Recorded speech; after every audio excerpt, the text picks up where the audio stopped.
All right, good afternoon, everyone. Welcome to the Wednesday, August 30th meeting of the Finance Executive Committee. I am Alex Wan, and I am the chair of the committee. I'm joined by my colleagues to my right, Jason Winston, and to my left, Councilmember Howard Shook, who serves as vice chair, and then Mr. Dustin Hillis as well. And with that, we constitute a quorum. Meeting is now officially called to order. First item on the agenda is adoption of the agenda. Can I get a motion to adopt, please? Motion from Winston, second by Shook. Let's open that vote, please. The vote is open. The vote is closed. 4 yeas, 0 nays. The motion carries. The agenda is... Fantastic. I move that we adopt. There's a motion for adoption of the fantastic minutes by Shook, with a fantastic second from Hillis. Let's open that vote, please. The vote is open. The vote is closed. 4 yeas, 0 nays. The motion carries. The minutes are approved. Next item up is public comment.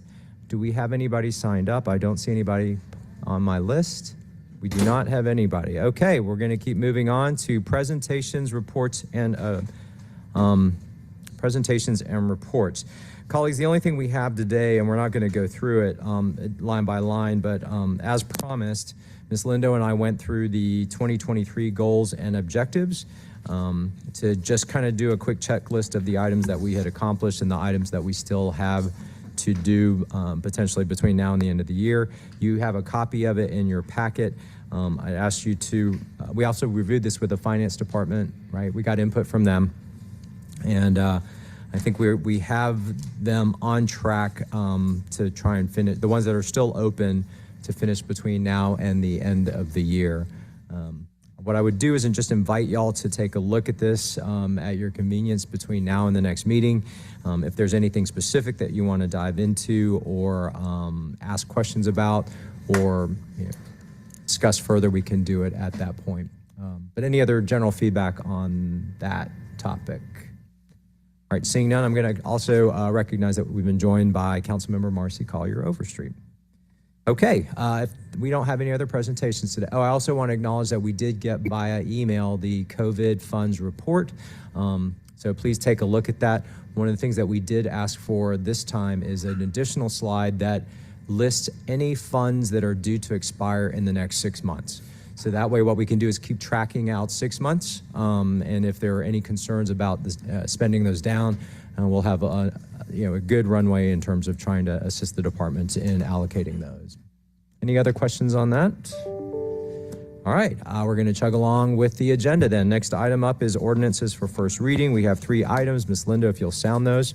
Yes, Mr. Chair, item number 1 is 2030-1461. This is an ordinance by Finance Executive Committee authorizing the Chief Financial Officer to accept proceeds from the Princeton Lakes Tax Allocation District Fund on behalf of the Department of Enterprise Asset Management for expenses related to the construction of Fire Station 36 in the amount of $4,095,101.85, and to anticipate and appropriate the proceeds into the Department of Enterprise Asset Management Public Safety Project Funds and for other purposes.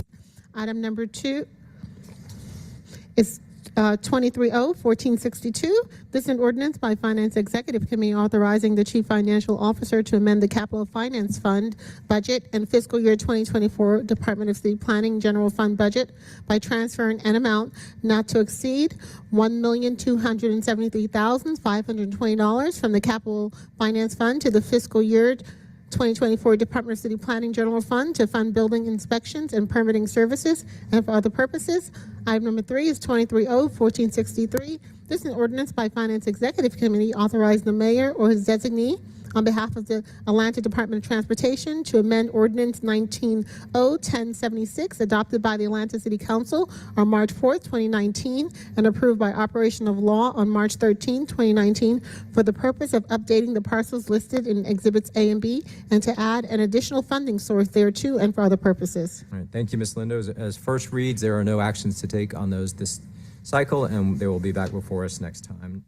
Takes us to ordinances for second read. The first item up is 23-01409, an ordinance by Finance Executive Committee authorizing the Chief Financial Officer to amend the Capital Finance Fund budget and fiscal year 2024 Department of City Planning General Fund budget by transferring an amount not to exceed $1,150,000.00 from the Capital Finance Fund to the fiscal year 2024 Department of City Planning General Fund to fund building inspections and permitting services and for other purposes. Ms. Cope, you have the floor.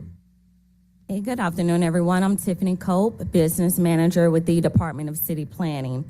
This paper before you today will transfer the $1.15 million from the Capital Finance Fund to the Office of Buildings General Fund.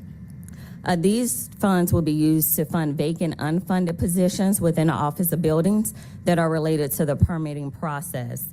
This $1.15 million comes from a collection of remaining balances within the capital fund where funds were allocated for several projects, however, were not fully expended. So today, we're before you seeking authorization to complete this transfer for those permitting positions. Thank you. Does anyone have any questions? All right, there's a motion from Shook to approve. Is there a second?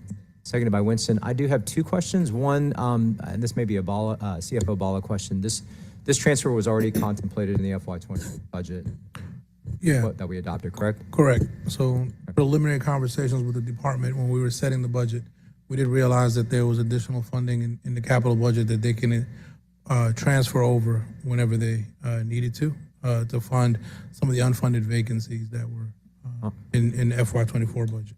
All right, that's a perfect segue to my next question. This is to go for unfunded vacant positions. Correct. So we're basically growing the staff. Have we addressed the vacancies of the funded positions yet? I mean, I kind of want to make sure we're closing that gap before we start opening up more positions that we may or may not be able to fill. Correct. Yes, sir. Leadership does have a plan in place, and we are working with HR to get those positions filled as well. So how are we looking in terms of vacancy rate for the funded positions? So right now, we're still at about a 30% vacancy rate, which, right, of course, that's certainly not our goal, but we are aggressively addressing those vacancies. All right, so I want to add, because the 30% does include both vacant funded and vacant unfunded. Correct. It's Okay. the overall Correct. vacancy rate, including funded and unfunded vacancies, right? So the you're saying report, the blended vacancy rate is 30%? the 30% is total filled positions divided by total authorized positions. Total authorized positions has both funded vacancies and unfunded vacancies in it. That's correct, yes. Okay, now, I guess two questions. One is, how was the decision made not to prioritize funding to enhance the recruitment of the funded vacant positions? Because I know we had a long conversation during budgeting about wanting to do that, use that strategy first before, again, opening up other positions that, I'll be honest, I'm not sure we have the right strategy to fill even those new ones that we're funding. So again, I need to get a little bit of a comfort level to understand $1.1 million. I just don't want to fund positions that are going to sit there vacant. Correct. So again, our Director of Buildings as well as our leadership team, they are addressing that, and they have worked with HR on our retention plan that you may recall came before you last year. So with that recruitment element of that plan that was came before you guys, they are addressing that. So I can't give, and I know you're looking for the nitty gritty of the details. I would have to get that from our leadership team. However, we are, again, aggressively trying to fill positions as quickly as we can. All right, so there's And I can make sure that I get that answer to you, so I'll take note of that. Yeah, so here's where I find myself, right? Okay, So I sure. understand the urgent need for the positions because of the business environment and the needs of the industry. But again, I just want to express my concern that this doesn't seem to align with the recruitment strategy that I thought we talked about during budget, which is what do we have to do to fill the positions that we can't fill already before we start opening up positions that, again, we may or may not fill. I'll just make that observation. I'm not going to hold this up. I don't know if anybody else has any comments on this. No. We got to move this, and I think What I'd like to do is if you can have someone reach out to me in my office, just let's talk about it. Okay. This is going to be a rolling issue in terms of, it's not going to solve itself between now and Right. Tuesday in terms of that strategy. But anyhow, we've also been joined by council members Westmoreland and Bakhtiari. With that, there is a motion that's been properly seconded. If there's no further discussion, let's open the vote, please.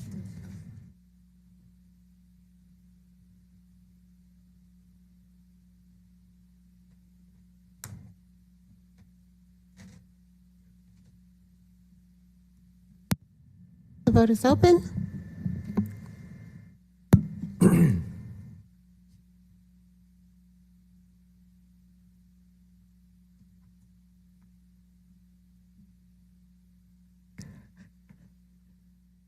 The vote's closed. 7 yeas, 0 nays. The motion carries. The item is approved. All right, next item, 23-01410, an ordinance by Finance Executive Committee authorizing the mayor or his designee to enter into Amendment Number 2 to FC 9878, Construction Project Management Software System, on behalf of the Department of City Planning and the Department of Transportation with eBuilder, Inc. to extend the term of the agreement by 1 year through May 30th, 2024, in an amount not to exceed $229,692.70 to be effective retroactively from May 31, 2023, to add 1 year renewal option, add one 1 year renewal option, to authorize reinstatement of the contract as of May 31, 2023, and to ratify all actions taken by the city since May 31, 2023, and for other purposes. Ms. Cope. So this paper will amend and extend our agreement with eBuilder. eBuilder is currently used by City Planning and ADOT primarily for the reporting of the CIE and CDP, as well as for potential management of the Moving Atlanta Forward projects. This was a GSA cooperative agreement that was due for renewal with an end date of May 30th, 2023. The state execute their renewals about 30 to 60 days prior to expiration, and notifying us on May 3rd, 2023 of their intent to renew with eBuilder. So, of course, that delayed timely submission of this legislation. And, of course, thereby necessitating the need to retroactively reinstate the agreement. So, again, we're before you today seeking authorization for Amendment Number 2 with eBuilder to extend the agreement by 1 year with the 1 year renewal option. All right, questions for Ms. Cope? Seeing none, is there a motion? Motion from Westmoreland, seconded by Winston. Let's open the vote, please. The vote is open.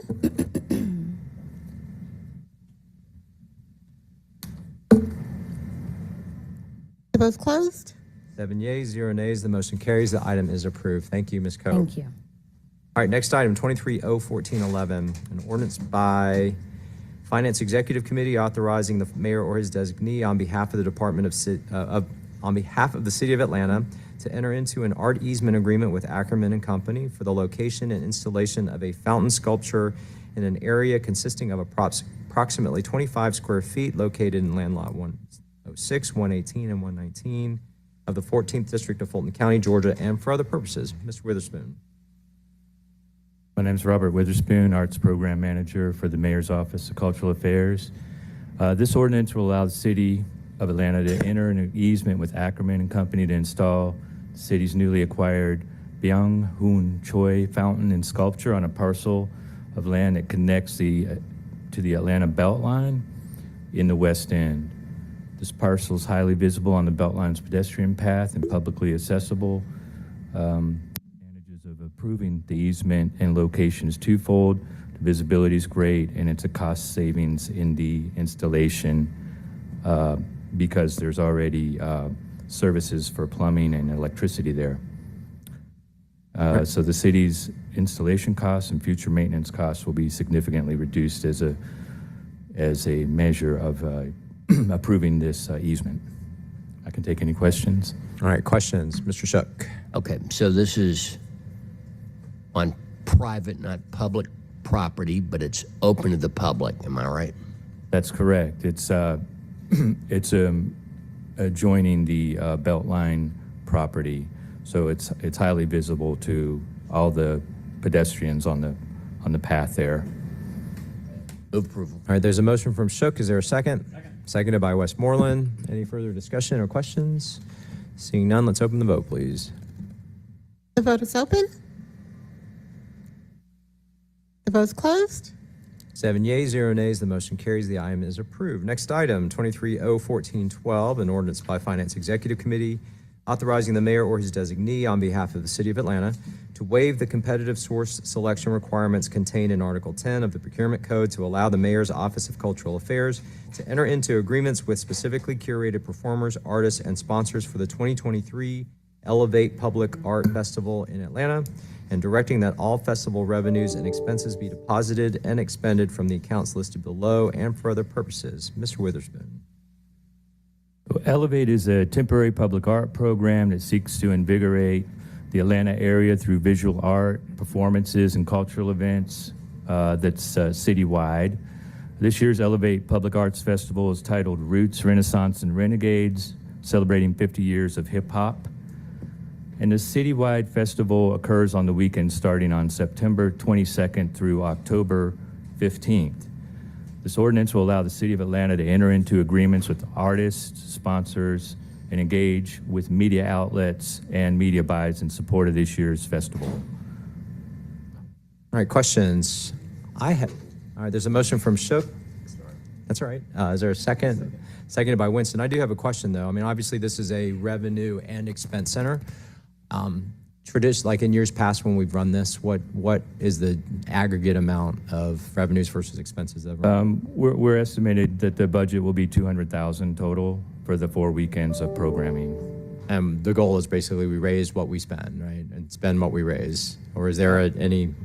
I don't think we're going to reach that goal, but you know, the goal is to have the ability to accept sponsorships, and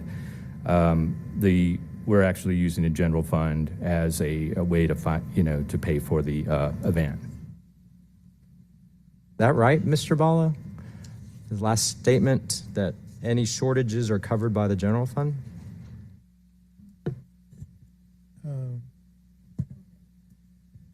Not. I have to confirm that. I don't know that. Okay. Find out. Okay. That obviously that was kind of what I was getting at. I think it's great that you have the revenue source from the artist fees as well as the sponsorships, but I just want to make sure that we're also managing the backside of it as well, so that it's not, much like we do the jazz festival, we commit to a certain amount that the general fund will backstop, and it doesn't feel like we have that set up here. Councilmember Bakhtiari, you have the floor. Thank you. Obviously love Elevate. Huge Thank you. supporter since its conception. But do we have just and maybe you don't have this information now, but can get it to us, just an idea of, one, we'll wait to hear what the CFO says, but also an idea of what you all think that estimated amount might be that's not covered, just so we're not blindly entering into something without an understanding of what may or may not be left over, if that makes sense. Right. I think that we need to look at the Elevate Festival as being handled separately and differently than the Jazz Festival. Understood. Jazz Festival, we do look for those big sponsorships, and Elevate has traditionally been, the bulk of it has been funded through the general fund, and then we also augment that financing through the sponsorships that we can receive and partnerships. And also naming that Elevate is more of like a DIY-centered event than, whereas Jazz Festival is much bigger. So understood all of that. Just want to have a better understanding of information just so I am better equipped as a representative. So thank you. Councilmember Collier Overstreet. I see that, I think CFO Bala is ready to speak, but I do have a couple comments. But no, I was really going to say that instead of like holding, I would rather for us to just get the information and come back to the legislation, but it seems like and I was going to also mention that I do think that they are a little different, Jazz Festival and Elevate, and so funding is definitely different historically. I just wanted to confirm, I'm not sure and want to confirm if Elevate was already embedded in the Cultural Affairs budget for the year. And also, I know Cultural Affairs does utilize many different trust funds for different programs that they utilize. So if we can just have time to confirm the appropriate funding, and we can respond back before the end of this meeting. Yeah, I'm fine. I mean, I don't have a problem with the city underwriting events. I think, but we just got to be very transparent about it. Right. That hey, Jazz Festival, we do it. We feel it's a commitment and a value to the city, so the city is willing to put forward X number of dollars towards it. Elevate, same thing. Like if we think we'll get sponsorships, we think our expenses are this, but if there's a shortfall of up to X amount of dollars, the city is going to underwrite it because it's a valued activity to the city. If it's coming out of the Cultural Affairs Office and their budget, I mean, I think that's entirely appropriate because, again, that's something that we approved for Ms. Love to allocate however she, within the line items as she deemed appropriate. But I just don't want us to get in the habit of, general fund's going to back everything up because we don't have other kind of controls around it. So I think maybe what we can do, it sounds like this is information we can get before Tuesday. Absolutely. So what we can, why don't we, I'll make a motion to do it on condition that we get the information by Tuesday. If we happen to get the information by the end of the meeting today, we can reconsider and just get it back onto the consent agenda that way. Thank you. That's okay? All right, so I'll make that motion. Well, the original motion's been withdrawn. Yeah, I'll make that new motion. Westmoreland has seconded it. Let's open that vote, please. The vote is open.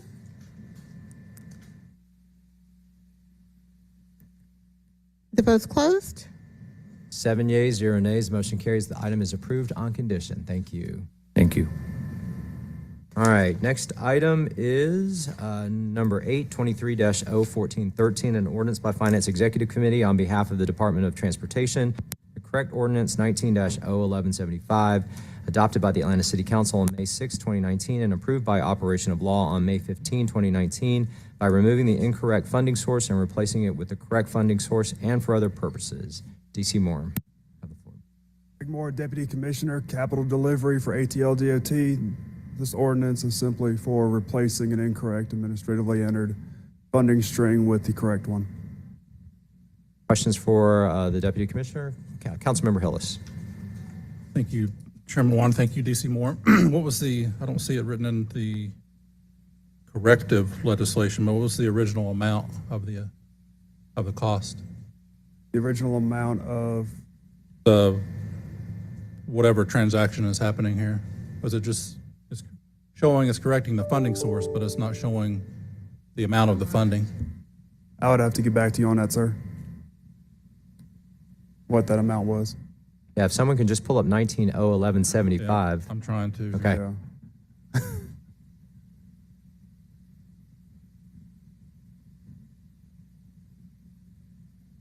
It's 5th Street.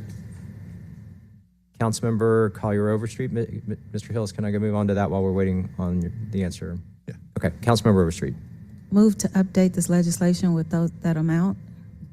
All right, there's a motion to amend the legislation to include the amount once we find it. Uh-oh, I see.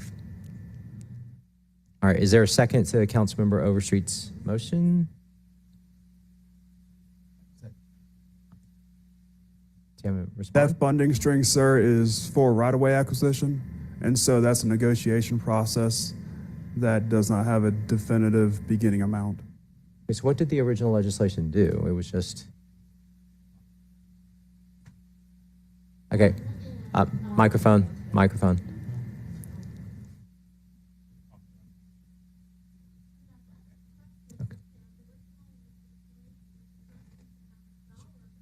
So microphone still.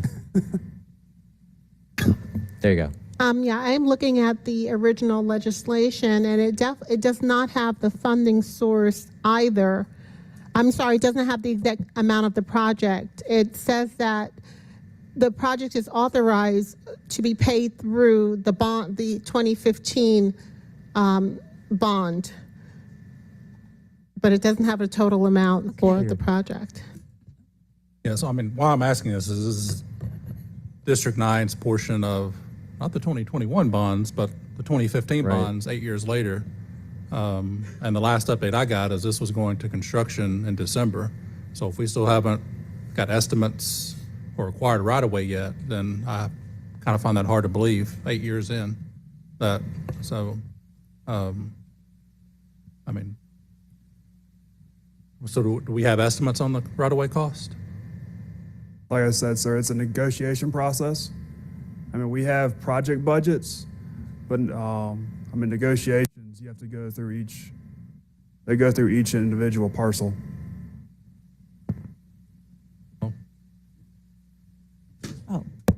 So, Yeah, Councilmember Street. you know, it's a little vague for me, and it's hard for me to say yes unconditionally without knowing any details. But I think maybe Attorney Robinson has some information.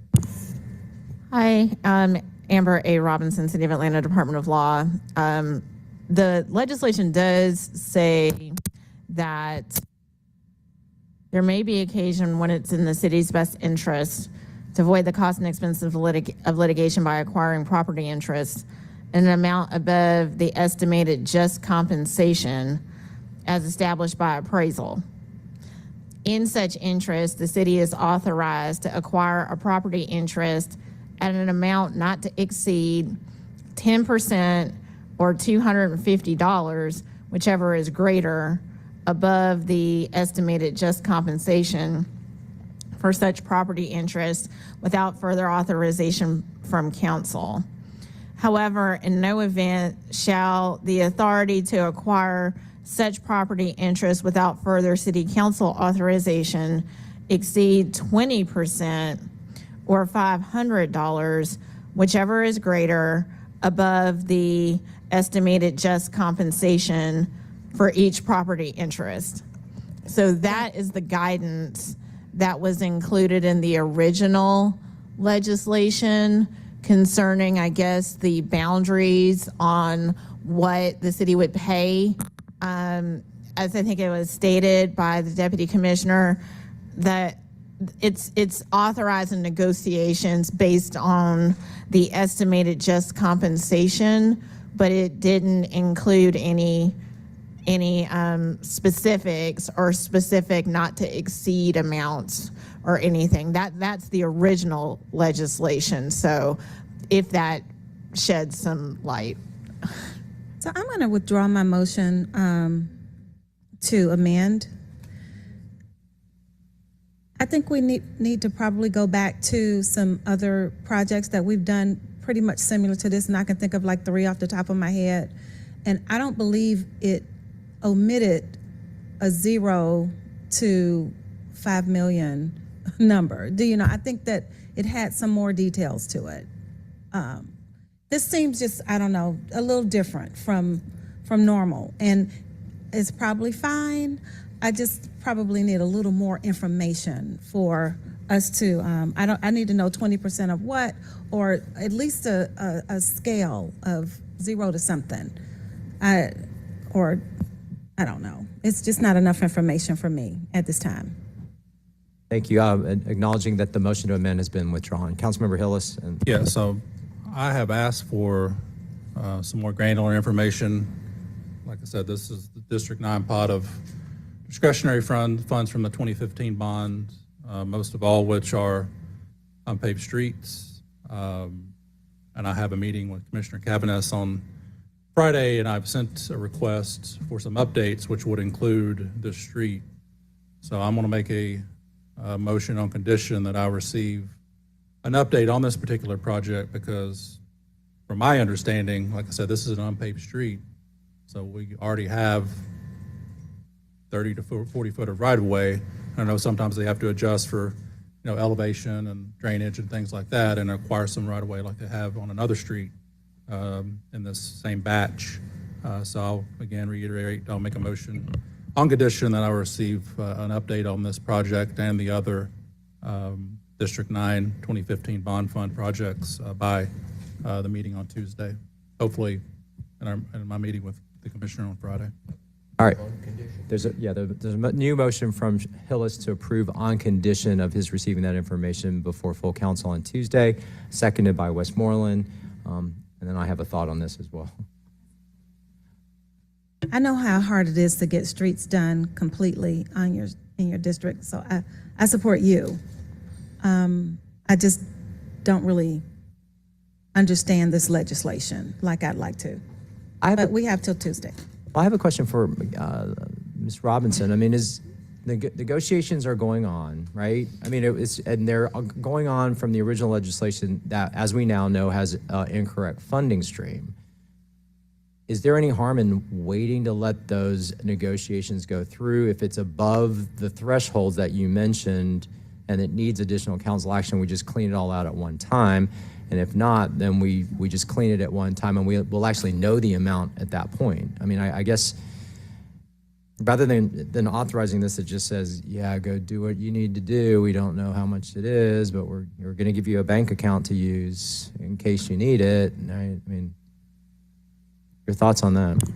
And I certainly didn't want to speak for the Department of Transportation here, but, so I couldn't tell you about their preferences.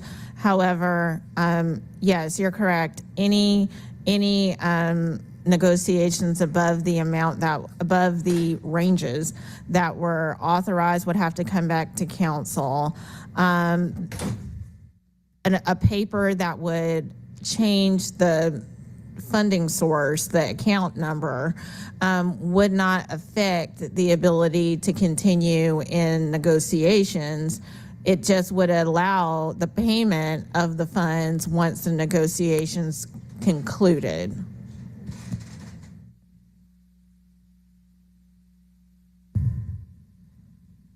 Okay, thank you for that. I think I'm going to take the same posture as my colleague, Councilmember Overstreet, in supporting the district council member on this. So any other discussion on his motion to approve on condition? Seeing none, let's go ahead and open that vote, please. The vote is open.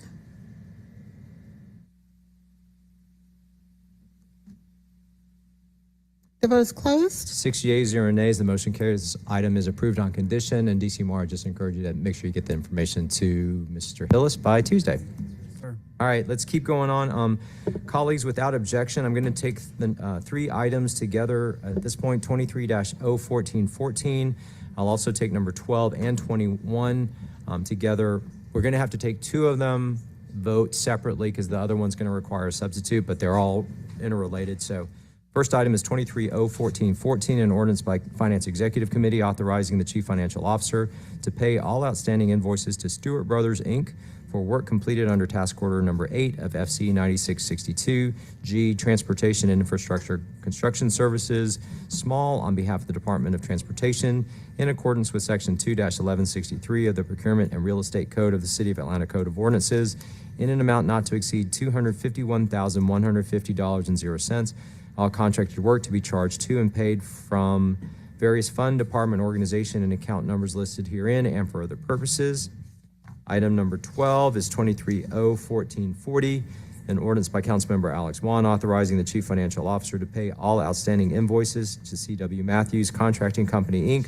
for increased costs associated with the asphalt cement index adjustment under contract number listed, design build for Cheshire Bridge Road replacement bridge over South Fork Peachtree Creek on behalf of the Department of Transportation in an amount not to exceed $103,059.41. All contracted work to be charged to and paid from various fund, department, organization, and account numbers listed herein and for other purposes.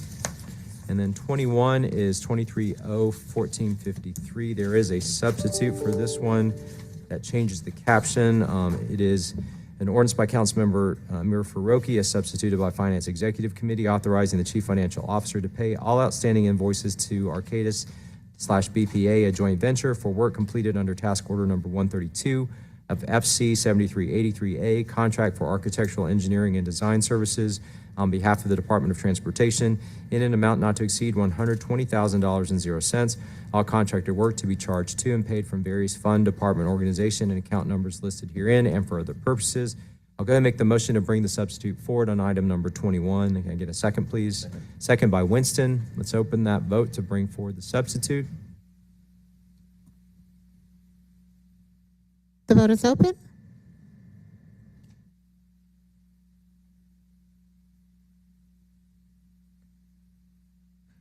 The vote is closed. 6 yeas, 0 nays. The motion carries. The substitute is before us. All right, DC Moore, all 3 papers, including the substitute, are now before us. Can you tell us about the papers, please? All right, so your first 2 papers, item 9 and 12, are both contracts that have been completed primarily and the costs associated with these ordinances are for escalation costs incurred during the timeline of construction. And so simply trying to close out the project. And tell us about.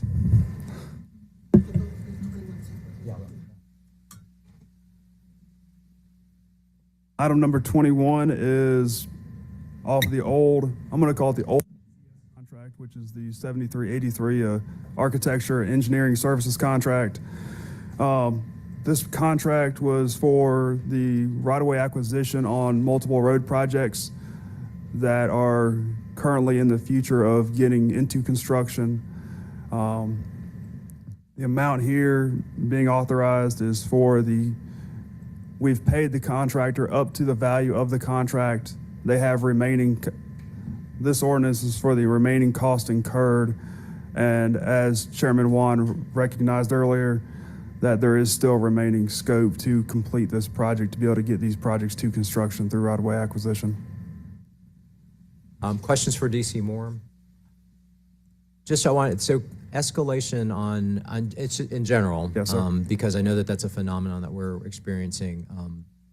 How are our contracts now being set up to address those along the way, if at all, or these are just kind of one-offs and the contract contemplate them going forward, so we won't be seeing things like this again?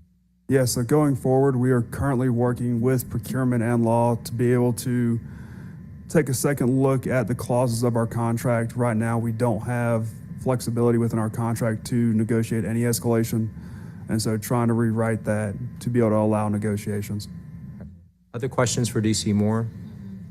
All right, so we're going to take the first two together because that motion will simply be to adopt, and that's for item number 23-01414 and 23-01440. I'll make the motion to approve, seconded by Collier Overstreet. Let's open the vote on those two, please. The vote is open.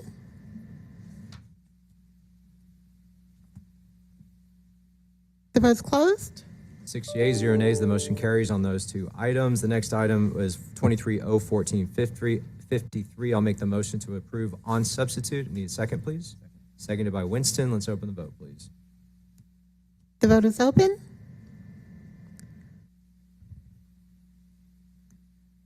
The vote is closed. 6 yeas, 0 nays. The motion carries. That item is approved on substitute. Thank you, DC Moore.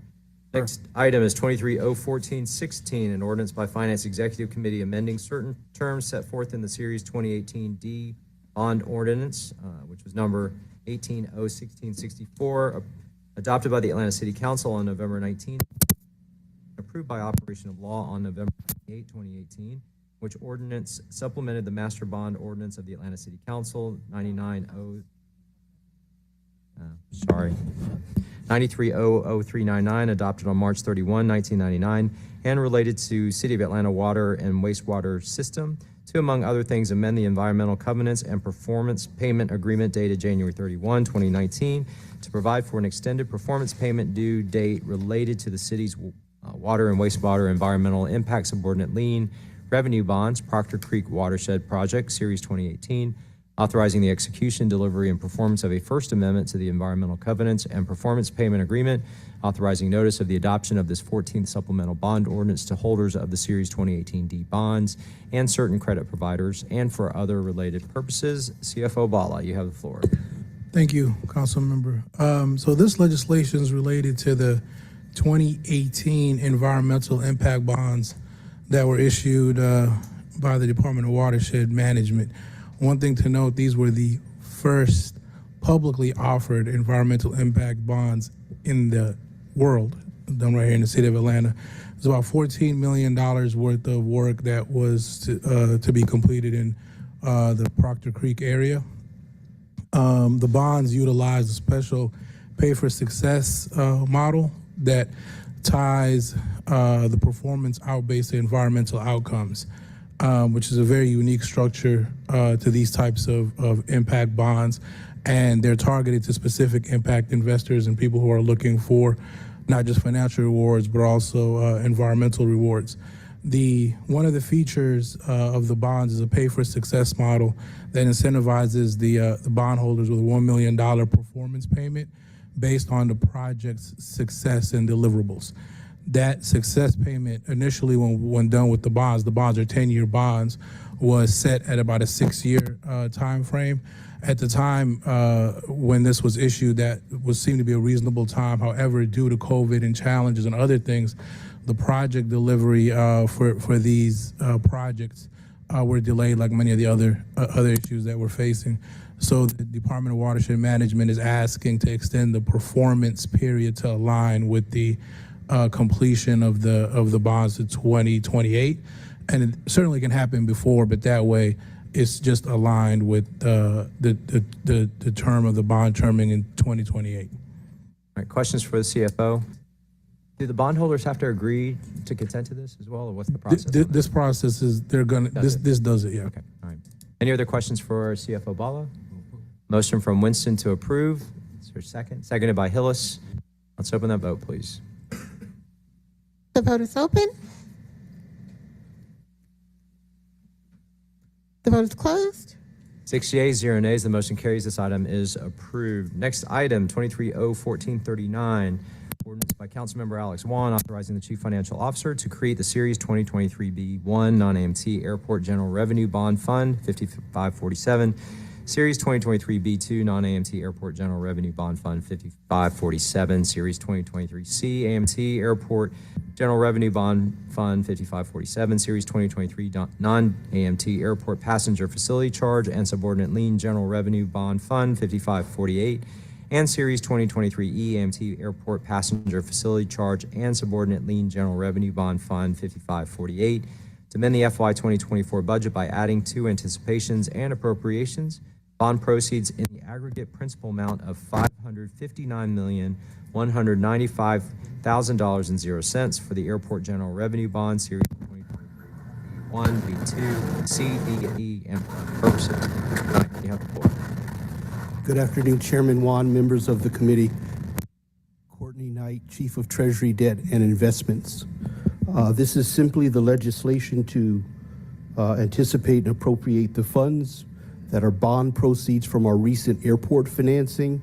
As you may recall, we sold over 700 million bonds for important projects at the airport, the Concourse D widening project and the new parking deck that they're building. There's also a refunding piece to this financing which is not addressed in this legislation. That's why you're only seeing a 500 some odd million. That's just the new money piece. So appreciate you, and we're very proud to have been supportive of the Department of Aviation through this financing.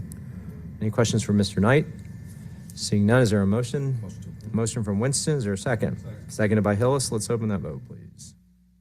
The vote is open.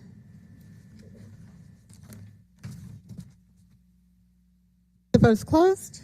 6 yeas, 0 nays. The motion carries. The item is approved. Thank you, Mr. Knight. All right, colleagues, I'm going to take, without objection, 13, 17, 18, 19, and 20 as a block, as they're all carry forward donations. The first one is 23-01441. Ordinance by Councilmember Alex Wan authorizing a donation in an amount not to exceed $2,500.00 from the District 6 carry forward account to the Piedmont Heights Civic Association, Inc., to assist with costs associated with the Beltlines of Area 6 Master Plan and for other purposes. Item number 17 is 23-01449, an ordinance by Councilmembers Matt Westmoreland, Amir Faroki, and Alex Wan authorizing donation in an amount not to exceed $2,000.00 to the Midtown High School Athletic Booster Club and for other purposes. 23-01450, an ordinance by Councilmember Matt Westmoreland authorizing a donation in an amount not to exceed $5,000.00 from the Post 2 at-large carry-forward account to Horizons Atlanta and for other purposes. 23-01451, an ordinance by Councilmember Matt Westmoreland authorizing a donation in an amount not to exceed $5,000.00 from the Post 2 at-large carry-forward account to the Atlanta Volunteer Lawyers Foundation and for other purposes. And item 20, 23-01452, an ordinance by Councilmember Matt Westmoreland authorizing a donation in an amount not to exceed $30,000.00 from the Post 2 at-large carry-forward account to support the Model Atlanta Regional Commission and for other purposes. Any discussion on those items? I'd like to make a substitute that each district council member also get $5,000 opposed to a large account. I'll second. No.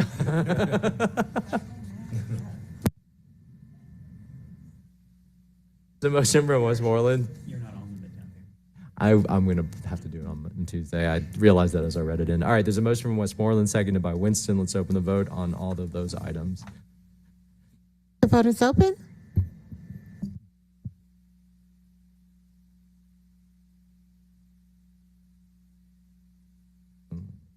The vote is closed. 6 yeas, 0 nays. The motion carries. Those items are all approved. All right, next item is number 14, 23-01443, an ordinance by Councilmember Andrea L. Boone waiving Article 10, Division 4 of the Procurement and Real Estate Code of the City of Atlanta Code of Ordinances to authorize the mayor or his designee to execute contracts with sponsors, performers, artists, venues, and vendors necessary to effectuate the City of Atlanta's hosting of the 2023 Senior Ball for the benefit of the public, to authorize the City of Atlanta to accept donations for the purpose of supporting the city's actions related to hosting the 2023 Senior Ball through December 31, 2023, or calendar year 23, to authorize all costs to be paid from and all sponsorship revenue and donations to be deposited into the Civic and Cultural Event Trust Fund account listed and for other purposes.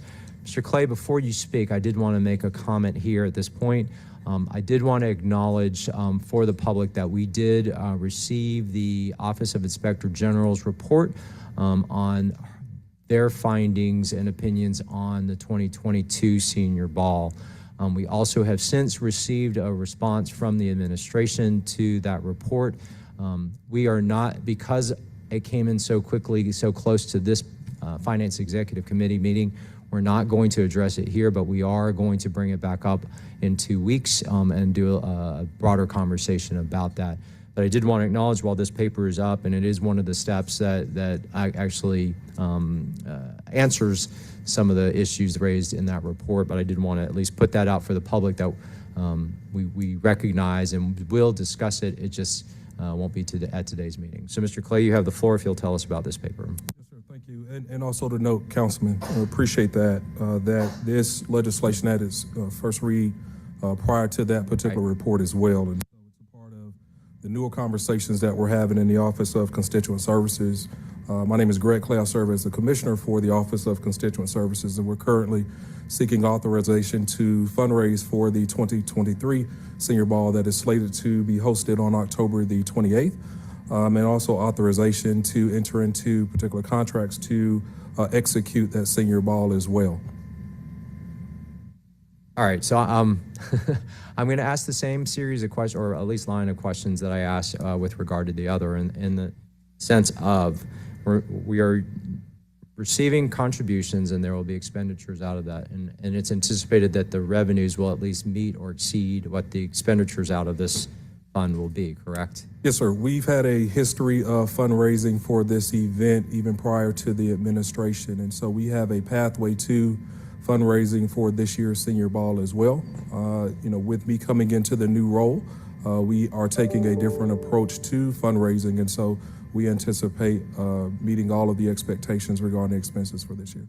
Okay, and then kind of just, I know that we're going to talk about it more in 2 weeks, but all appropriate expenditures that the city might need to cover related to this event are going to be properly addressed and handled and processed. Is that, and I look at the CFO and I look at Mr. Pace as well. I don't know if y'all want to add anything to that, just to, since it's before us now, just to make sure that those controls are in place going forward. That is correct. Those controls are in place, and we had a conversation with administration as well as Commissioner Clay that historically the Senior Ball did raise enough money to cover all his expenses. However, there was a shortfall, and that's not anticipated now, but we are proceeding in that manner that this effort will result in them being able to raise what they need to cover.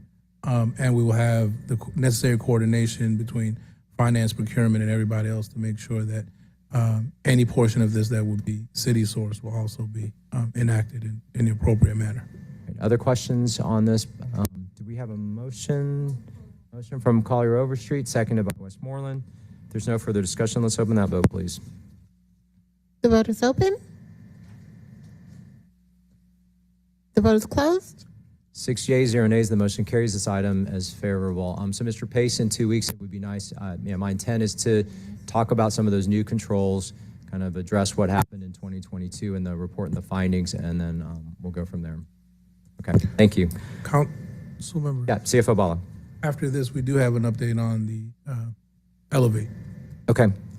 Let's go ahead and, while we're here, let's go ahead and bring that back up then. If you want to give us Sure. the information you found, and then if we need to reconsider that paper, we will. Yeah, so again, the legislation you had in front of you for Elevate was allowing them to raise funds and pay from their current trust fund. That current trust fund already has $176,000 in that trust fund. There is funding in the general fund cultural affairs budget for any overages up to $200,000 that could be captured in there. So the full structure is already in place that will capture any expense overruns should there be any.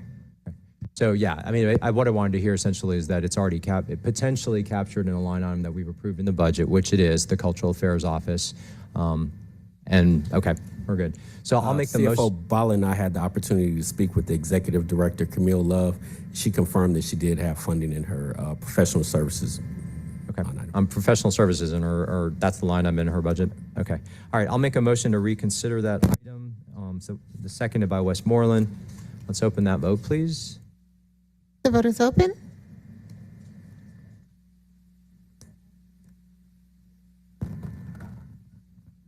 The vote is closed. 6 yeas, 0 nays. The motion carries. The paper is now back before us. I don't know who made the original. Collier Overstreet, seconded by Hillis. To approve without the condition. Let's open that vote, please. The vote is open.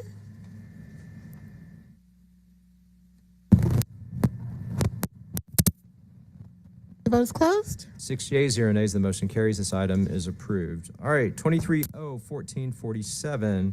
Ordinance by Councilmember Jason H. Winston to amend Ordinance 22-0-1871, adopted by the Atlanta City Council on December 5th, 2022, and approved as per City Charter, Section 2-403 on December 13, 2022, by deleting an incorrect function activity and replacing it with a correct function activity and for other purposes. Any discussion on this item? Sir, you want to make a motion? The motion from Winston to approve, is there a second? Seconded by Bakhtiari. There's no discussion. Let's go ahead and open the vote, please. The vote is open.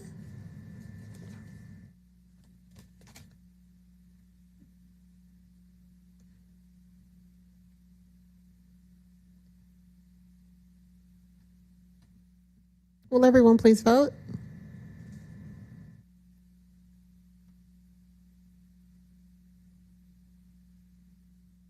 The vote is closed. 6 yeas, 0 nays. The motion carries. That item is approved. Next item, 23-0-1448, an ordinance by Councilmember Jason H. Winston to, 1, ratify the imposition of certain non-ad valorem property assessments levied upon properties participating in the city's Property Assessed Clean Energy Program, also known as the PACE assessments. 2, authorize the transmittal of information to the applicable tax commissioner for the billing and collection of PACE assessments. 3, direct the applicable tax commissioner to bill and collect the PACE assessments in the same manner and on the same day as assessments for solid waste charges and for other related purposes. It's my understanding that the department would like to hold this, so I'll make the motion to hold. Is there seconded by Winston? Let's open that vote, please. The vote is open.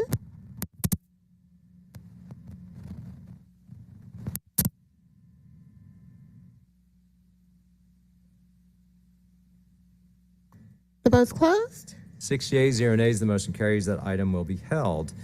All right, that takes us now to item 22, which is 23-0-1455, an ordinance by Councilmember Jason Dozier authorizing the City of Atlanta to acquire certain real property located at 405 Cooper Street Southwest in Land Lot 76 of the 14th District of Fulton County, Georgia, tax parcel ID number listed from the Atlanta Independent School System or the Atlanta Public Schools or APS in exchange for the transfer of certain city-owned real property located at 70 Boulevard Northeast in Land Lot 46 of the 14th District of Fulton County, Georgia. Tax parcel ID number listed, authorizing the mayor or his designee on behalf of the city to execute all documents necessary to effectuate the exchange and for other purposes, I understand the department wants to hold this as well, so I'll make the motion to hold. I guess seconded by Winston. Let's open the vote, please. The vote is open.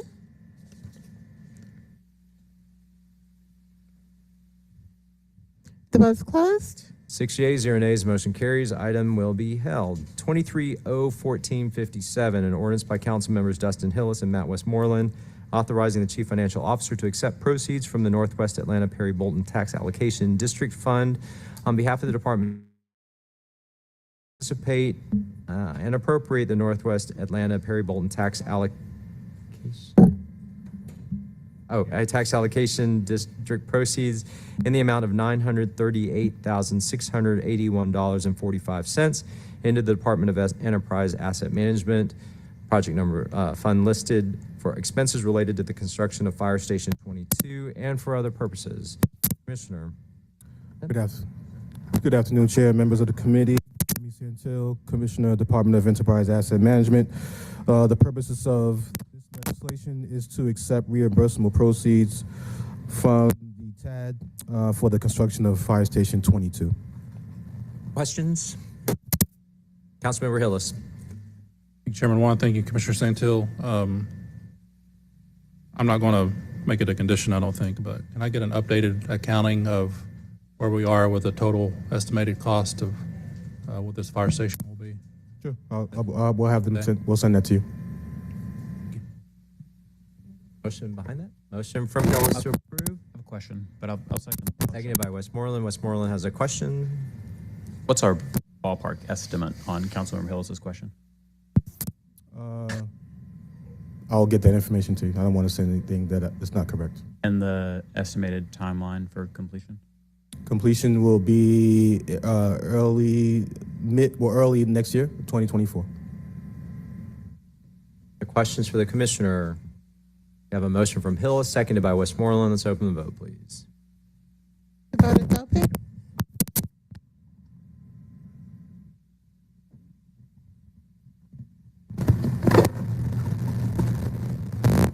Vote is closed. 6 yeas, 0 nays, motion carries. Item is approved. Next item, 23-014-59, ordinance by Councilmember Marcy Collier Overstreet to retroactively extend the due date by which the Procurement Reform Task Force shall provide written recommendations pursuant to Resolution 22-R3712 until June 30th, 2024, and for other purposes. Any discussion? Is there a motion? Councilmember Collier Overstreet. Thank you, Chair Wan. This particular legislation was timely in the fact that at the time I thought we had procurement challenges that we needed to address. We had an incoming procurement officer, a new one, who was sitting right here. But anyway, I was gonna, I've totally enjoyed watching him change the processes that I originally put this legislation in for. So I wanted to give him a chance. It's a year later now, so I still want to have the procurement task force, but I would like to also do it now for an ongoing kind of ad hoc kind of way to just make sure that we stay on point. So I want to continue to get these recommendations, of which I would like to include our CPO because he has really changed the way we're doing business here in the city. So I've spoken with him about this, and so I would like for everyone to support me on just changing this date so that we can get these recommendations by the end of this budget cycle. Okay, so there's a motion from Collier Overstreet to approve. Thanks. Seconded by Winston. I question for you, and I think Councilmember Bakhtiari went to see if she could find the CPO, and if you wanted to remark on this. The written recommendations, will they come in two phases? Because I feel like there's like the kind of the initial set, and then there's going to be the ongoing work. So is that still kind of what's contemplated? Because the other thing, I anticipate that a lot of the recommendations the department's probably already implemented. I feel like they've done Right. stuff on. So I don't mind him having a say in that. But yes, that's how I do envision it. I envision it being continuing to do best practices and moving forward, but just making sure we maintain those guardrails and best practices. And don't mind making sure that I just want to be on the record as to how we procure and just make sure that we have the right stakeholders in the building at all times to look at our processes. The other thing I would say is it's such a great group that's been appointed to that. It'd be great to be able to keep that expertise going. Yes, and so just know that throughout the year, they've been contacted me to talk about it, and each time I'm like, just got a new update from, Jadeep, Commissioner Jadeep, and I'm pleased to have you speak with him about such and such, and he's been so open to make sure that he's been speaking with everyone throughout the year, actually, anytime that I've asked. But now I do think we're at a place where, certainly where we weren't last year, that's for sure. And I did want to give him time to come in and implement some new things. But I don't want us to ever be where we were. So the recommendations are still important to me. And here he there is. And I don't mind him starting the task force with half of the boxes already checked off with best practices. So CPO. Jadeep It's on the mic. The speakers are doing funky things. Jadeep Majumdar, Chief Procurement Officer for City of Atlanta. I only talk about the progress that we have made. We have made phenomenal progress as far as transformation is concerned. It's about aligning the 3 C's, 3 P's, which is capabilities, competencies, and capacity to people, process, product. In my earlier FEC presentations, I had presented a roadmap for the transformation, 90 days, 180 days, 260 days, and 360 days. And each one of those tranches, we address a specific need. The first 90 days was all about process. The second 90 days was about people. The third 90 days, we were about the product and the technology piece. And now it's continuous improvement going forward. So having said that, I'll just highlight 5 transformations that we have done that's very significant and that's eye-catching for everyone around us in the corporate world and in the government world. The first one is everyone's trying to look at us as how we change the procurement cycle time from 500 odd days to around 120, 130 days. In the last month, we clocked in at 113 days. The month before that, we were at 111 days. Our goal, like I mentioned before, is to get to 90 days, and we'll celebrate when we are there. The second piece is we have changed the PO approval time from 11 days, and last month we clocked in at 1.1 hours. From 11 days to 1.1 hours.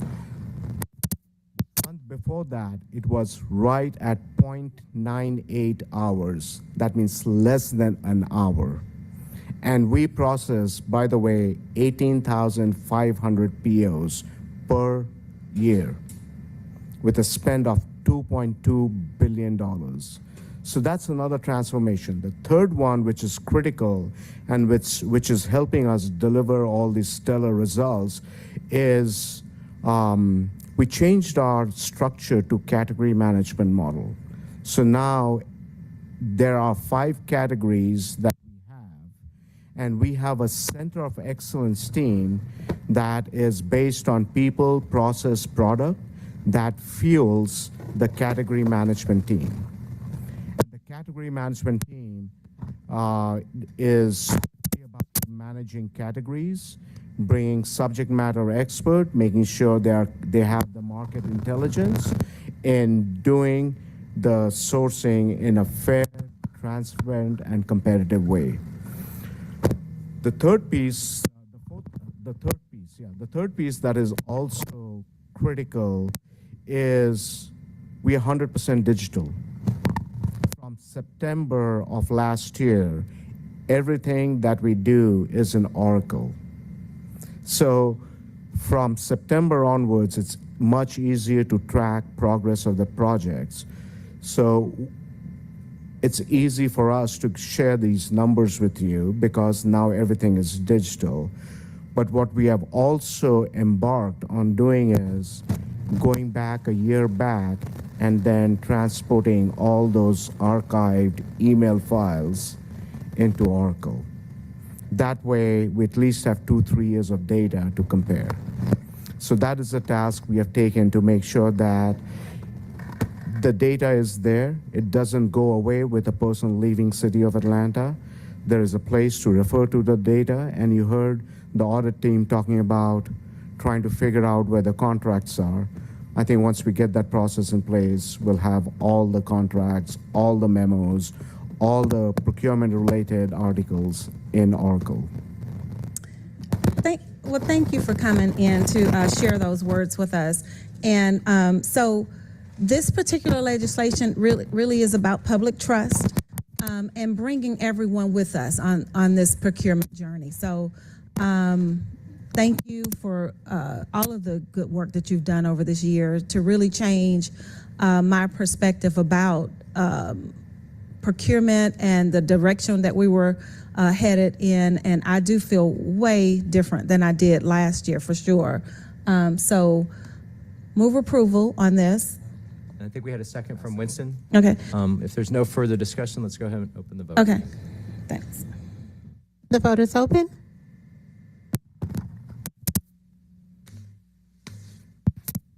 Thank you. The vote is closed. 5 yeas, 0 nays. The motion carries. This item is approved. All right, thank you. I also want to mention one thing. We have actually created supplier focus group where we are actually making the suppliers inclusive to the process so that we can capture best practices from the supplier side also to make the process pressure tight from the supplier perspective as well as from the organization perspective. Like I said, I have a feeling all the recommendations are going to be, half of them are already being implemented. So, yeah. All right, that takes us to resolutions. Let's go ahead and start with 23R 3970. There is a substitute that changes the caption. I'll read the new one in and then make the motion to bring it forward. This is a resolution by Councilmember Jason H. Winston, as substituted by Finance Executive Committee, authorizing the mayor or his designee to execute the Third Amendment to Agreement FC 9696 Solar Energy Program with Cherry Street Capital LLC to include the Department of Aviation as an additional authorized user of services, to add additional systems, facilities, and sites in an amount not to exceed $46,619,846.00, resulting in an overall contract amount not to exceed $163,778,064.00, subject to and expressly contingent upon the adoption and approval of fiscal year budgets for each year of the agreement, and to add language to the contract to reserve ownership of all renewable energy credits to the city. All contracted work shall be charged to and paid from the funding department, funding numbers listed herein and for other purposes. I'll move to bring the substitute forward. Seconded by Bakhtiari this time. Sorry about it. Let's open that vote, please. The vote is open.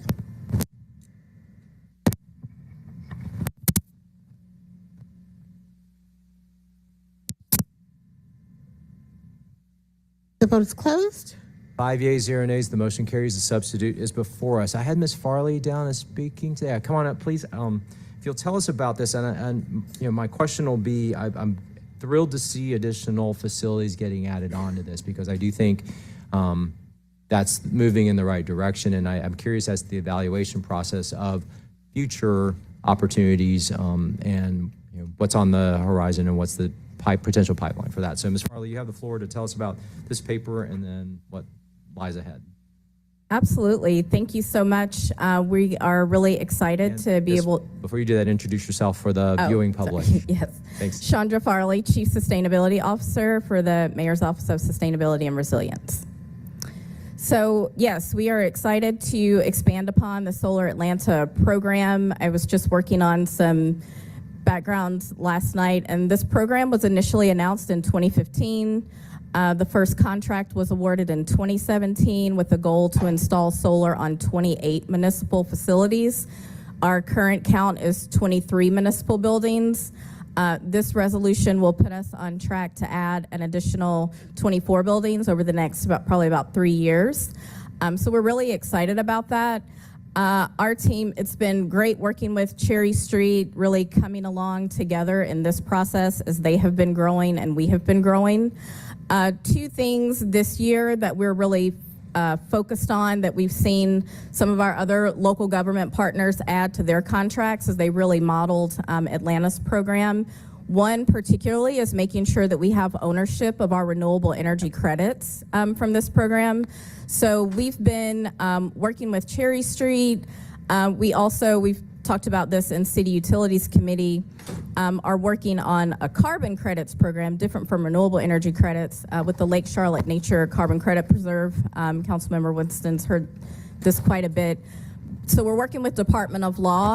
We'll have to work with Department of Procurement. Cities ever not really selling things, but that is exactly what we'll do. So just like with Lake Charlotte Nature Preserve, with our Solar Atlanta program, renewable energy credits, we will have the opportunity to own those renewable energy credits, sell them on the market, and ideally generate some dollars that will come back to the City of Atlanta. We'll grow our Sustainable Energy Project Fund. And we're working with an organization, company called Solar Stewards, who specifically focuses on social renewable energy credits. So the social renewable energy credits program is a little bit newer, but essentially the dollars that we generate would be focused on funding community-based energy projects. So we're really excited about that. And then also just Cherry Street also has a Shine On program that we're hoping to be more engaged with and really looking more intently at the workforce development and job training opportunities related to our program and better building that into our process. And then a third thing, you mentioned evaluation, Councilmember Juan, and that's something we're also looking at with our team. Deputy Seidel and our Clean Energy Programs Associate, Michelle Madanier, we've been looking at the numbers. There are some regulatory constraints to how large our solar installations can be on each facility, but we're projecting that the potential capacity for City of Atlanta and its solar program to be about 30 megawatts. Even with the 23 facilities we have right now, we're tracking our capacity at around 2 megawatts. Wow. So we have a long way to go. But we also really want to start looking at our performance. Commissioner Santel and I were talking earlier this week, doing some historical analysis of Cherry Street includes a certain rate calculation in the contracts, but we want to start looking at that, particularly as we know that rates are continuing to increase through Georgia Power and the Public Service Commission. So that's some of the evaluation and analysis that we want to do.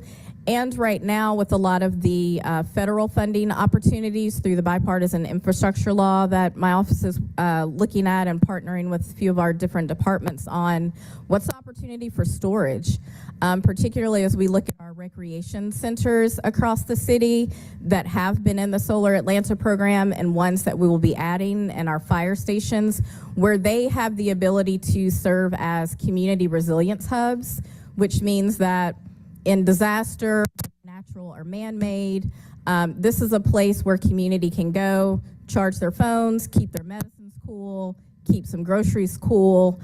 So we have a pilot looking at that opportunity right now in community with Vickers Church, but the cost of storage is still, can be cost prohibitive, but looking at some of these federal funding opportunities to look at some piloting, staying in conversation with Georgia Power.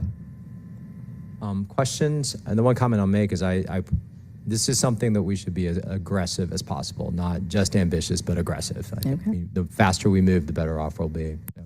Other questions or comments? Mr. Winston. Thank you.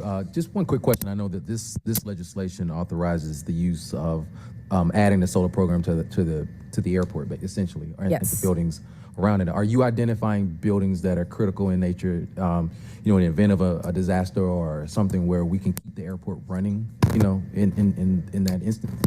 So possibly, Cherry Street has worked directly with the airport and the sustainability team out there Jeff Deno has been a critical partner on that, who leads the sustainability work. We can dig down into that. It was really aligned with, what they have coming up on their capital projects list. There's some very different assessment with the airport related to glare and all these kind of different things, the FAA.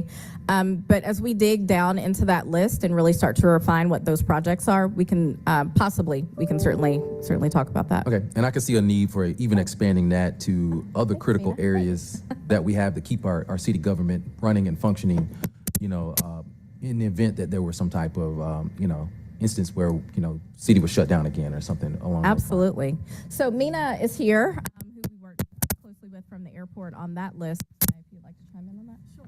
Thank you, Chandra. Good afternoon. Mina Nieto, Assistant General Manager from Hartsfield Jackson Atlanta International. Committee Member Winston, your question is very correct. We did our due diligence because for us, being a federally obligated airport, we have to comply with the FAA policies. And not only that, we have to also make sure that we are ready for any kind of any moments where we have to have resiliency to support these critical infrastructure. So for us, we went through essentially a 3-step process. The first step was due diligence, and that was looking at the policy, figuring out what are the assets that actually meet it. So we did a glint and glare analysis.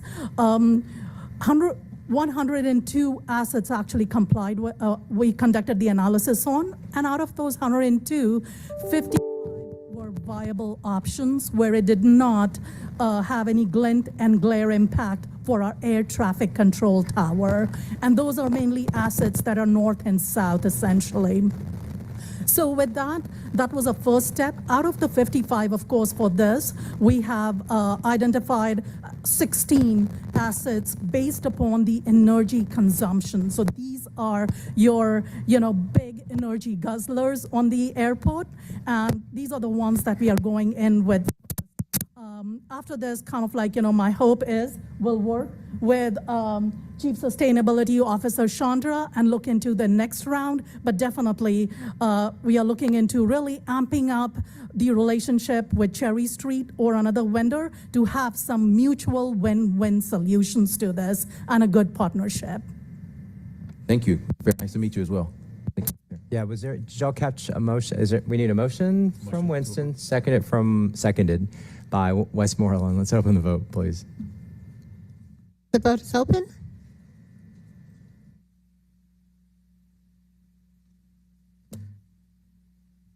The vote is closed. 6 yeas, 0 nays. The motion carries. This item is approved on substitute. Thank you all very much. 23R 3973, a resolution by Councilmember Matt Westmoreland authorizing the mayor pursuant to the City of Atlanta Charter, Article 1, Section number listed, on behalf of the City of Atlanta to accept beverage product manufactured by or on behalf of the Coca-Cola Company or its independent bottlers from the Coca-Cola Company at no cost to the city for a term not to exceed 10 years, the donated beverages, and authorizing the mayor to enter into any necessary agreements for the donated beverages and for other purposes.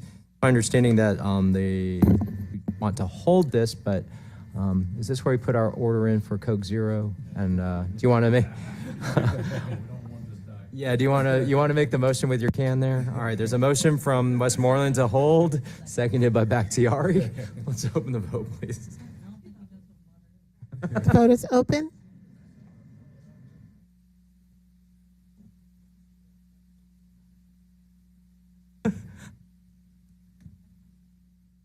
The vote is closed. 6 yeas, 0 nays. The motion carries. This item will be held. All right, next item, 23R 3977, has a substitute that changes the caption. It is a resolution by council members Dustin Hill as Byron D. Amos and Mary Norwood, as substituted by Finance Executive Committee, authorizing the mayor or his designee to issue task order number listed for contract number listed job order contracting services large with P2K and Lefco JV for Howell Mill Road Complete Street Project on behalf of the Atlanta Department of Transportation in an amount not to exceed $21,496,725. No, $725. Caption's wrong. No, the caption's wrong. And nonsense. I mean, no sense. work to be charged to and paid from accounts listed and for other purposes. With that, I'll make the motion to bring forward the substitute, seconded by Hillis. Let's open the vote, please. The vote is open. The vote is closed. 6 yeas, 0 nays. The motion carries. The substitute is before us. DC Moore, you have the floor. Craig Moore, Deputy Commissioner, Capital Delivery for ATL DOT. Again, this resolution is to be able to enter into agreement for task order with the joint venture P2K Lefco for construction of the Howell Mill Complete Street Project. Again, it's roughly $21.5 million and being able to start construction. Councilmember Hillis. What was, no, this has also been a long time coming, and me and thankfully my colleagues worked to preserve this when we were, including then Councilmember Dickens, who formerly lived along the corridor, and used it day in and day out like I do. What was the original estimated amount of the project? So we've got multiple years here. If we go back to 2022, there was an estimate completed, $2 million by the consultants that designed the project. We backed to a new estimate in, what's that? I take that back. The original estimate by the consultants was November 2021. We reviewed it again with an in-house estimator through our PMT in August of 23 at $16.3 million. Say that again. 16.3.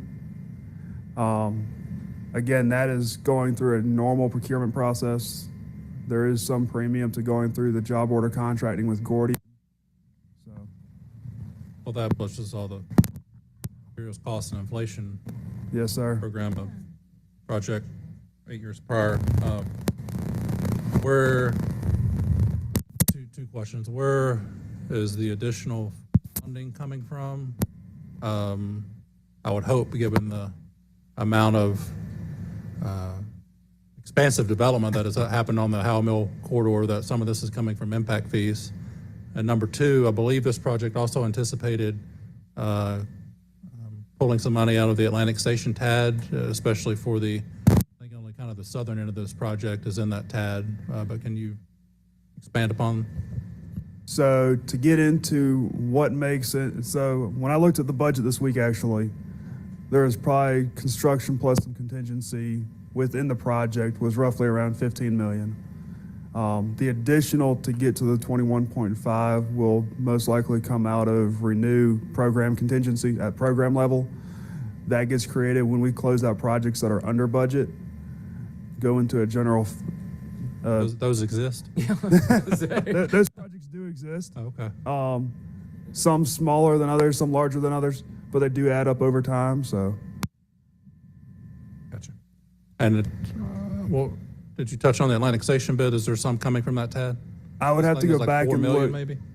I would have to go back and look at what makes up that 15 million. That's in the project budget. But I can get back to you on that. I can go look at the individual sources. And given the cost escalations, there's not been any scope of work reduction on this project? No, sir. Okay. What is the current anticipated beginning and end of construction months and date, or months and years? So last time I had this conversation about starting, the contractor told the JOC that we could start construction within a month of them getting the contract issued to them. And then for completion, I'd have to go back and get a date for you, sir. Say that last part again. I would have to go back and look at the schedule to see when the completion date is. But we are also looking at incentivizing them with some of the contingency in the project to be able to, for finishing earlier, being able to incentivize that with value. And we have had some conversations about there's an adjacent project that is funded from impact fees, Puff Road project that has had to go back through redesign, and given this project boundaries, plus a developer already completing the western end of that Huff Road project. There's only about 900 feet of project scope left in that project. Yes, sir. So where are we at with a conversation of potentially rolling that into this project? So we're getting ready to have that conversation. I wanted to get through this initial agreement with the contractor to be able to introduce a new change to it. So as soon as we get through this piece, then we'll start having that conversation to add that in.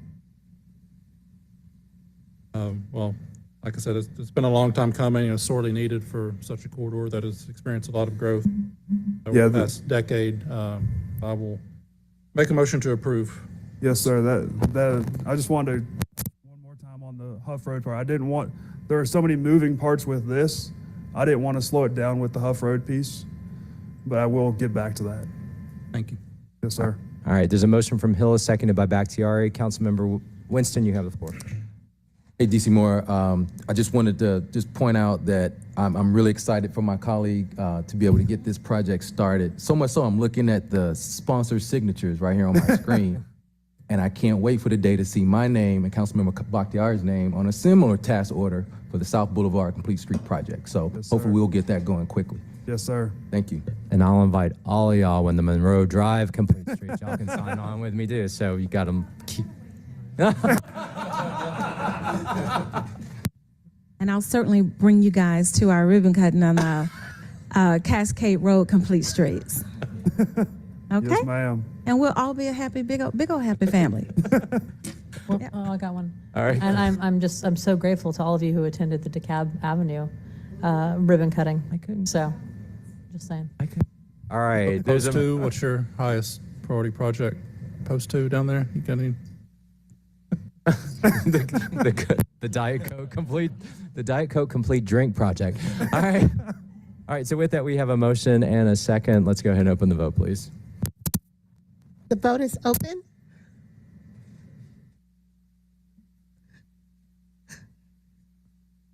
The vote is closed. 6 yeas, 0 nays. The motion carries. This item is approved on substitute. All right. Without objection, I'm going to take item 28 and 29 together. 23-R4014, resolution by Finance Executive Committee authorizing the mayor or his designee to issue task order number listed for contract number listed, job order contracting services small with SoCo Contracting Company, Inc. for the installation of the Freedom Park. Oh, is that Rondon? Your guess is good. Okay, well, that's what we're going to go with. Sculpture. On behalf of the Mayor's Office of Cultural Affairs, in an amount not to exceed $131,152.04. All work to be charged to and paid from accounts listed and for other purposes. And 23-R4015, a resolution by Finance Executive Committee authorizing the mayor or his designee to issue task order number listed to pay for license fees for the installation of the Freedom Park Rondon 1. So we're going to call it sculpture under contract number listed, job order contracting consulting services with the Gordian Group, Inc. on behalf of the Mayor's Office of Cultural Affairs in an amount not to exceed $6,019.88. All contracted work will be charged to and paid from the fund, department, organization, and account numbers listed herein and for other purposes. Commissioner Santiel. Greetings again, Remy Santil, Department of Enterprise Asset Management. As mentioned, the legislation is for the construction of the sculpture on Freedom Parkway, and the second one, task order, is for the licensing for the services, for the construction services. All right, questions. The funding source for this, is this IC infrastructure bond? Is this the 2015 or the 2022? It's the 2015, if I'm not. 2015? Okay, so this is still that backlog of installations that we still need to do, right? Yes. We're starting to move them out finally? Yes, sir. Okay.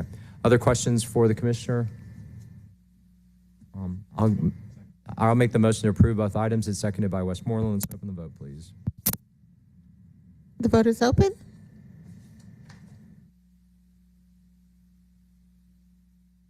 The vote is closed. 6 yeas, 0 nays. The motion carries. Both items are approved. Next item is 23-R4016, resolution by Finance Executive Committee to amend resolution number 21-R3563 adopted by the Atlanta City Council on June 21, 2021, and approved per city charter section 2-403 on June 30th, 2021 by correcting the authorized amount of $156,750.00 to reflect an annual allocation and encumbrance for the sole source agreement number listed, repair and maintenance of automated public toilets with Public Facilities and Services, Inc., pursuant to section 2-1191 of the City of Atlanta Code of Ordinances on behalf of the Department of Enterprise Asset Management for a term of 3 years with 2 one-year renewal options, all work to be charged to and paid from the accounts listed herein and for other purposes. Commissioner.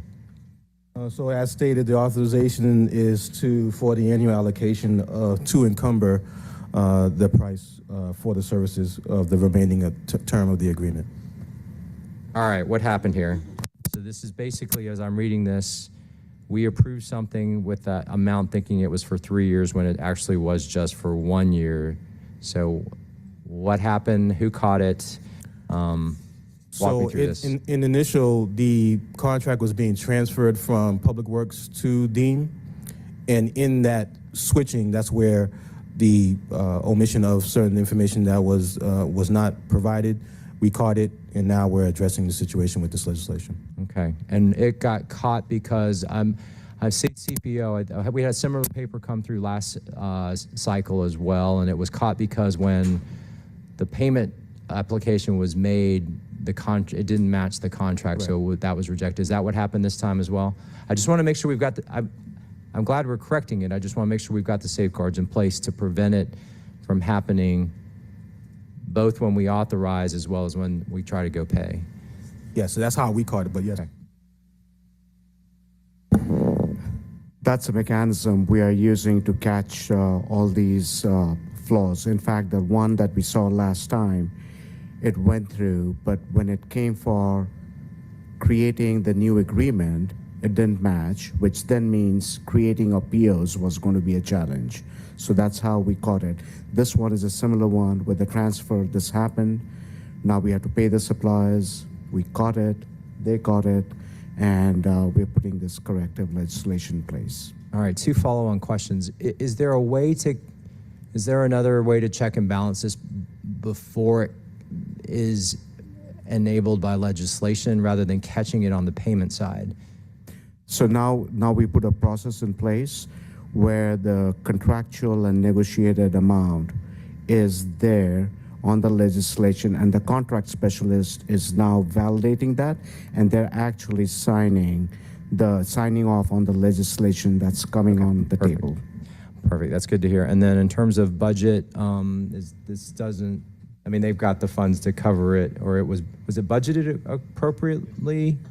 Okay, it was just the legislation was out. Okay, all right. Other questions for the CPO or the commissioner? One quick question. Yep, Councilmember Winston. Commissioner Santillo, so is this just do we only have 5 of these type of restrooms in all of the city of Atlanta? Of these type, yes. Okay, so I know there's one that's coming on board at least sometime in District 1, which is my district. So does this contract allow for it be able to expand that to be able to add more additional restrooms on board? Yes, it would have to come to legislation again because the price would increase relative to the maintenance, depending on the percentage of what it increases at. But yes, it does allow, our actual contract does allow for expansion of restrooms if need be. Okay, all right, thank you. And All right, other questions? I'll make the motion to approve, seconded by Winston. No other discussion, let's open the vote, please. The vote is open.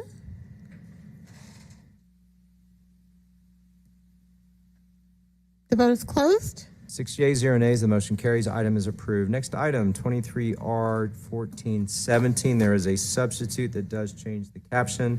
It's a substitute resolution by Finance Executive Committee authorizing the mayor or his designee to execute agreements for RFP number listed, citywide electrical services, and then award to A, Brown Electrical Services, B, MWI Electrical Contractors, Inc., on an as-needed basis on behalf of the Department of Enterprise Asset Management, the Atlanta Fire and Rescue, Department of Aviation, Department of Corrections, the Department of Parks and Recreation, and the Department of Watershed Management to provide citywide electrical services for initial terms of 3 years with 2 one-year renewal options in an amount not to exceed $2,415,000.00 annually.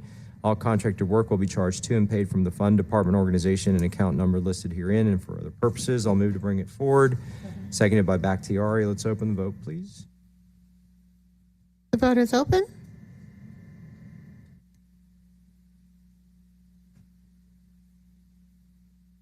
The vote is closed. 6 yeas, 0 nays, the motion carries. And I should mention too that the substitute attaches the iPro report that is required for this. So Commissioner Santilli, you have the floor. Yes, as I stated, the legislation is simply to execute the new contract with the electrical supplier. Any questions? Seeing none, is there a motion? Motion from Westmoreland to approve on substitute, seconded by Collier Overstreet. Let's open the vote, please. The vote is open.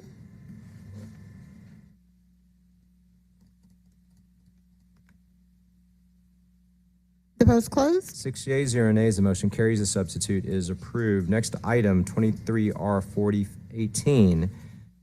Resolution by Finance Executive Committee authorizing the mayor or his designee to issue task order number 2 for contract number listed, citywide architectural planning, design, engineering, and construction phase services, Group B large. Contract number listed A with Dream ATL joint venture team for post-closure and landfill maintenance of city-owned landfills on behalf of the Department of Public Works in an amount not to exceed $1,699,232.00, with all contracted work to be charged to and paid from fund, department, organization, and account numbers listed herein and for other purposes. Ms. Greenlane, you have the floor. Good afternoon. Good afternoon. Kanika Greenlee, Department of Public Works. This is task order number 2 for our landfill post-closure care. The city currently maintains post-closure care for 4 landfills in the city, and we have to do that as a state requirement for the Environmental Protection Division, so this will just continue that work. Questions for the department? Motion from Hillis to approve, seconded by Bakhtiari. If there's no further discussion, let's open the vote, please. The vote is open.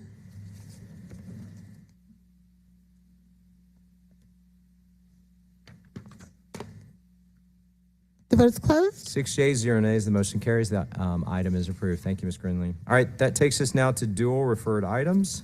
We have a couple, 3 to deal with. First one, 23-0-1458, ordinance by council members Marcy Collier Overstreet and Andrea L. Boone for the purpose of funding and authorizing the Atlanta Development Authority doing business as Invest Atlanta to create and capitalize an economic opportunity fund, food access grant program to incentivize job creation, encourage investment, and provide tools to spur development in areas lacking access to quality groceries and fresh food within the city, pursuant to that intergovernmental agreement for economic development services between the City of Atlanta and Invest Atlanta, to reallocate and capitalize $1,525,000.00 to the EOF Food Access Grant Program from past EOF grants, to waive conflicting ordinances for this instance only and for other purposes. This came out favorably out of CDHS.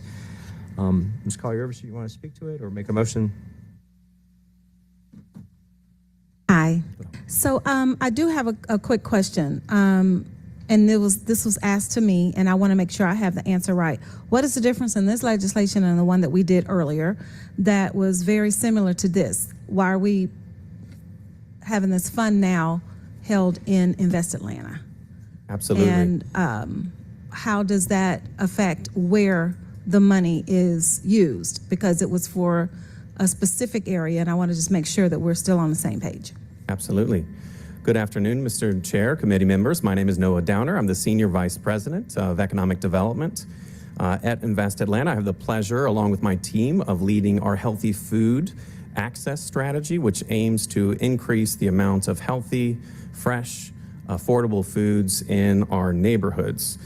So to your question, Council Member, a couple of months ago, this body did create the EOF Food Access Vehicle. So essentially that was the vehicle to allow Invest Atlanta to be able to use grants to capture, increase that healthy food access inside our neighborhoods.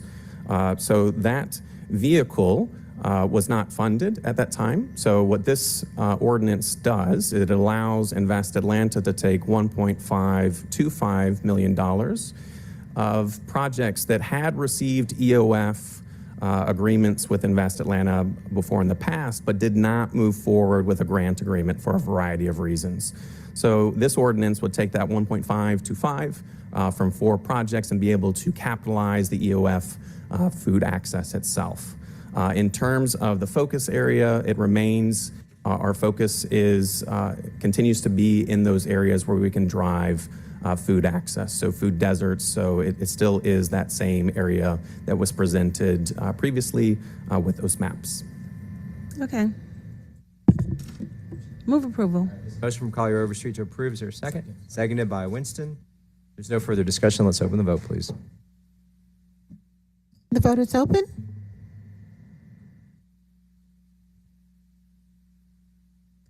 The vote is closed. 6 yeas, 0 nays. The motion carries. This item is approved. When did that show up? When did that show up? Are you good, Marcy? You want to speak again, did you? Okay. All right. Next item is 23R and 3975. There is a substitute that changes the caption. I'll read it in and make the motion. A resolution by Councilmember Dustin Hillis is substituted by Finance Executive Committee, allowing the issuance of revenue bonds or notes for the purpose of financing a portion of the cost of the construction and equipping of a multifamily housing facility known as Entrada Westside, located in the city of Atlanta, Georgia, for the benefit of VGDLH Development LP and for other purposes. I'll move to bring it forward, seconded by Bakhtiari. Let's open that vote, please.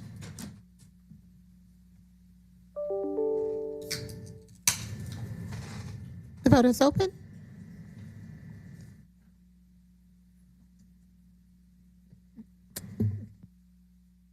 The vote is closed.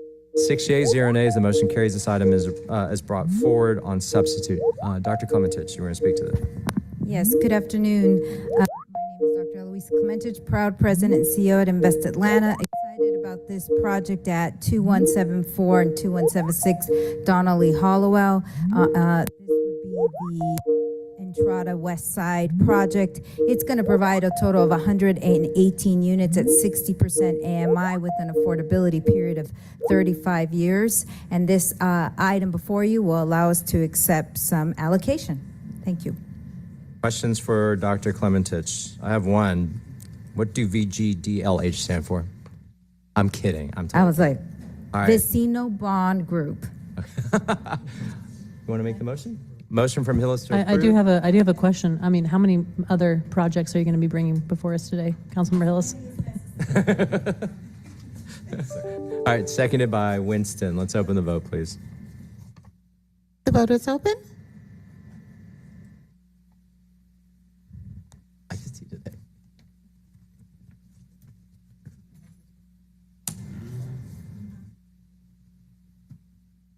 The vote is closed. 6 yeas, 0 nays. The motion carries. This item is approved on substitute. All right, next item, 23R 3978. There is a substitute that changes the caption. This time, it's a resolution by Councilmember Marcy Collier Overstreet, substituted by Finance Executive Committee, allowing the issuance of revenue bonds or notes for the purpose of financing a portion of the cost of the construction and equipping of a multifamily housing facility known as Briar Park Apartments, located in the city of Atlanta, Georgia, for the benefit of Atlanta Leased Housing Associates 2 LLP and for other purposes. I'll make the motion to bring it forward. Seconded by Collier Overstreet. Let's open that vote, please. The vote is open.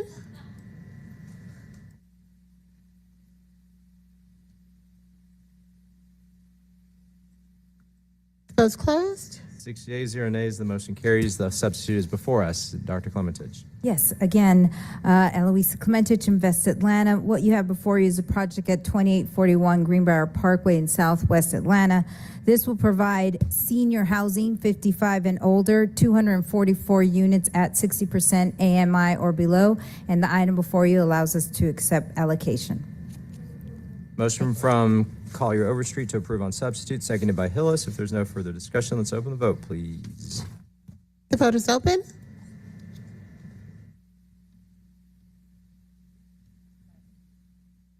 The vote is closed.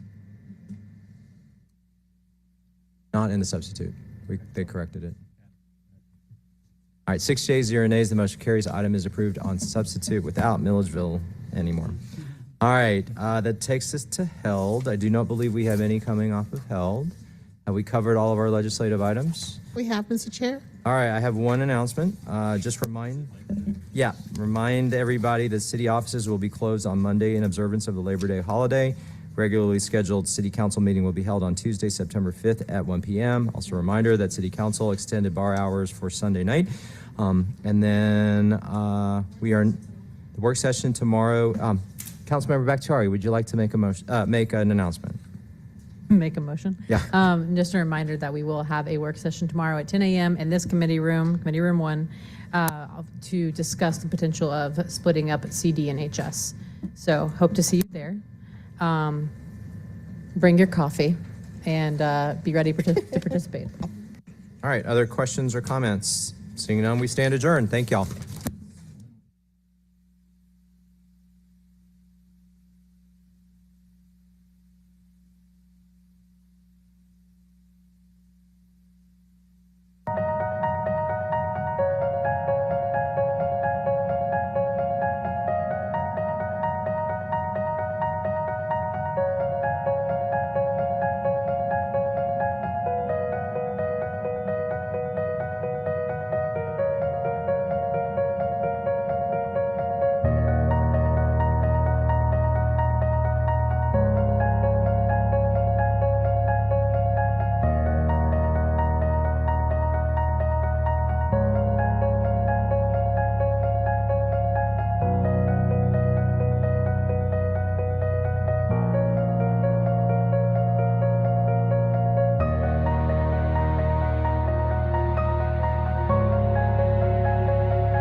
Atlanta truly is the international business home. It is home to the busiest airport in the world, which I flew in directly from Portland, Maine, which I was so grateful for on a Delta flight.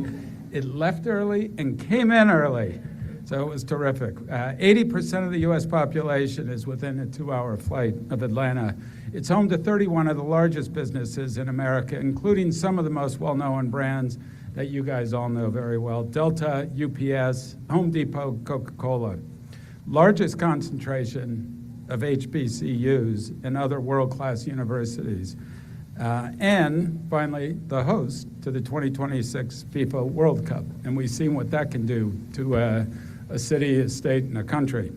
So Atlanta is built for business. As I travel around the world with Forbes, this is the equation that governments everywhere are trying to foster: a strong business community, top-shelf education, access to international travel, and most importantly, a diverse base of talent, because everyone knows that an entrepreneurial economy is critical to growth.